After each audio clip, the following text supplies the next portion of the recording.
Sesta corsa, il centrale, una DC per cavalli anziani. L'1 Florenzia Vic, 2 Stalba Pax, 3 Eridamia, 4 Defender Griff, 5 Fashion Glory, 6 Jaguar Marancourt, 8 Dena Pax. Macchina che accelera, piano Florenzia Vic, piano anche Fashion Glory. Partiti. E Stalba Pax al comando, al suo esterno Eridamia che si va a presentare. In mezzo alla pista c'è Defender Griff, poi Dena Pax che filtra bene dalla seconda fila.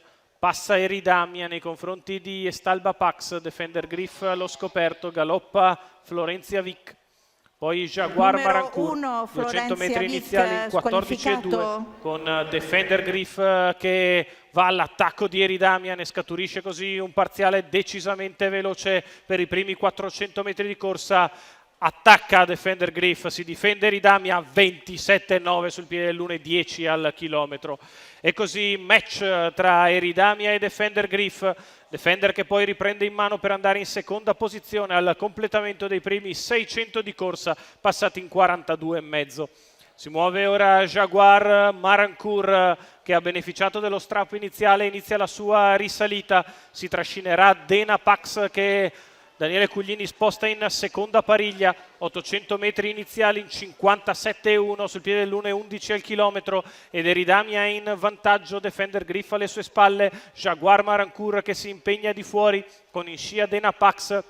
Poi alla corda Stalba Pax, il chilometro da parte di Eridamia in 1,12,1. Eridamia sempre in vantaggio nei confronti di Defender Griff. Jaguar Marancourt che stenta all'esterno, la mossa in terza corsia da parte di Dena Pax quando siamo a 400 al palo. La retta di là in 14,4. Eridamia che prova a darsela a gambe, Dena Pax che va al suo inseguimento. Alla corda c'è ancora Defender Griff. Eridamia in vantaggio, 1,5 avanti a Defender e Dena Pax che avanza al largo. Quando siamo ormai all'imbocco della arrivo ed Eridamia è in evidenza su Defender Griff e Dena Pax che ci provano. E Eridamia in vantaggio, al largo Dena Pax, di dentro Defender Griff. Eridamia che si difende, ci prova Dena Pax, si difende Eridamia, di dentro Defender, Eridamia e Defender sul palo.